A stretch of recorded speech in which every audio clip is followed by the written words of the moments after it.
في الفترة الأخيرة كثر الحديث في تونس على إمكانية تعويم الدينار التونسي، وتعويم سعر صرف أي عملة يعني بكل بساطة أنه البنك المركزي ما عادش يتحكم في سعر الصرف، والدولة بصفة عامة تولي تخلي سعر الصرف متاع العملة متاعها حسب العرض والطلب متاع السوق. يعني قيمة الدينار التونسي حاليا يتم التحكم فيها من قبل البنك المركزي التونسي، وما هياش القيمة متاع السوق بنسبة 100%. وبالطبيعة إذا باش نخليو السوق هو اللي يحدد سعر صرف العملة، باش نلقاو اللي فما دوموند كبيرة برشا على الدوفيز في مقابل بيع مفرط للدينار التونسي، وبالتالي انخفاض في سعر صرف الدينار مقابل العملات الأجنبية. والسيناريو متاع التعويم في تعريفه الأصلي هذايا مستبعد بنسبة 100% في تونس، على خاطر التحكم النسبي متاع البنك المركزي التونسي في سعر صرف العملة ما هوش جاي من عدم، وهو داخل وبقوة في السياسة النقدية متاع الدولة التونسية. والحالة الوحيدة باش البنك المركزي التونسي يضطر انه يعمل تعويم للعملة هو في حالة حدوث أزمات عالمية عنيفة تستنزف احتياطي العملة الصعبة، أو تغيير في السياسات المالية والنقدية للدولة،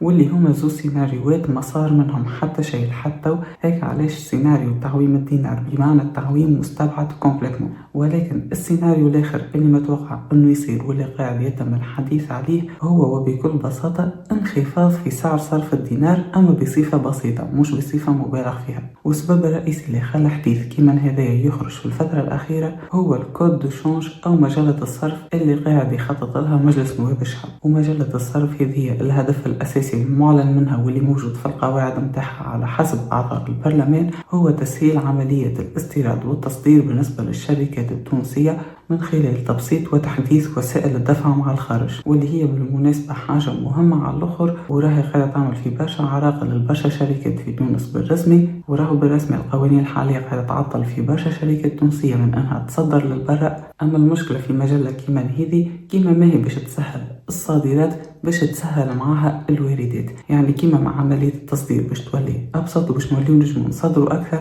باش تولي عملية الاستيراد أبسط وباش نوليو نستهلكوا سلع أجنبية ونستوردوا أكثر. ونتيجة أن نزيدوا نستوردوا باش يولي عنا عجز أكبر في الميزان التجاري، استنزاف أكثر للعملة الصعبة، السيناريو اللي خاف منه البنك المركزي التونسي واللي يؤدي بالضرورة إلى انخفاض في سعر صرف الدينار، على خاطر باش يولي الطلب على العملة الأجنبية أو الدوفيز أكثر برشا من الطلب على الدينار التونسي. وهذا السبب الأول اللي خلى فما توقعات كبيرة مش بتعويم الدينار كما برشا عباد قاعدة تقول، وإنما بانخفاض سعر صرف الدينار في حالة صدور قانون كيما هذا، واللي أنا شخصيا بالمناسبة ما نعتبروش قانون لازم نخافوا منه وإلا سيناريوهات اللي تترتب عليه لازم نخافوا منها. بالعكس قوانين كيما هذه تسهل التجارة وتسهل عملية الدفع في تونس هي اللي تجم تخلي الشركات واقتصاد الدولة قادر إنه يكون حيوي أكثر ويصدر أكثر. حتى لو كان على الأول تستورد أكثر، مع الوقت الشركات متاعك تتطور تزيد في جودة المنتوجات متاعها وتجم تولي تصدر أكثر. وزيد كيصير انخفاض في قيمة العملة وانت قاعد تزيد في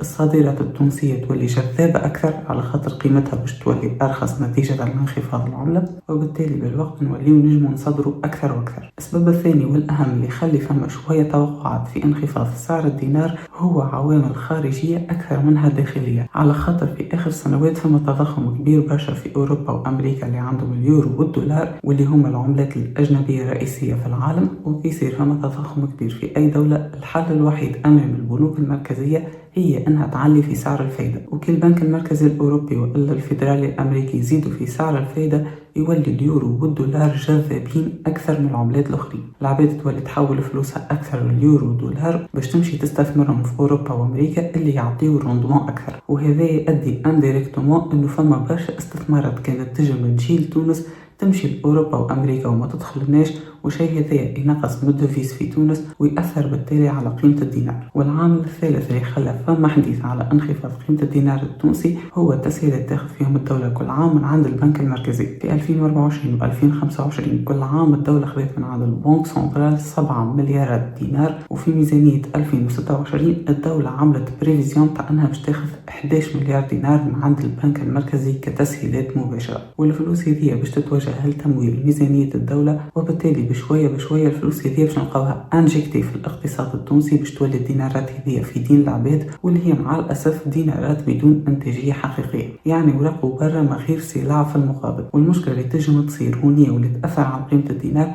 هو أنه المستهلك التونسي اللي بطريقة أو بأخرى باش توصل يده الفلوس هذه يمشي يستعملها باش يشري سلع أجنبية مش باش يستهلك سلع تونسية. إذا كان المستهلك التونسي مشى للسلع التونسية شيء هذا باش يصب في مصلحة الاقتصاد على خاطر الشركات التونسية باش تولي تنتج أكثر. أما إذا كان بارتي محترمة من الفلوس هذه من التسهيلات نتاع البنك المركزي تمشي في شراء سيارات، أجهزة إلكترونية، حوايج نستوردوها ما نصنعوهاش في تونس، الشيء هذا باش يرجعنا لنفس البوكل، زيادة في العجز نتاع الميزان التجاري، انخفاض في احتياطي العملة الصعبة، وبالتالي تدهور في سعر صرف الدينار التونسي. وهذه هي بكل اختصار حكاية تعويم الدينار. ما فما حتى كلام ولا نية مباشرة من الجهات الرسمية ولا من الحكومة أنه فما قرار باش يعوم الدينار التونسي كتعويم حقيقي بمعناه الحرفي، ولكن الظروف الاقتصادية والسياسات المالية والظروف الخارجية اللي جاية من برا من تونس تنجم مع بعضها كي تتلمت تعمل امباكت نيجاتيف على سعر صرف العملة.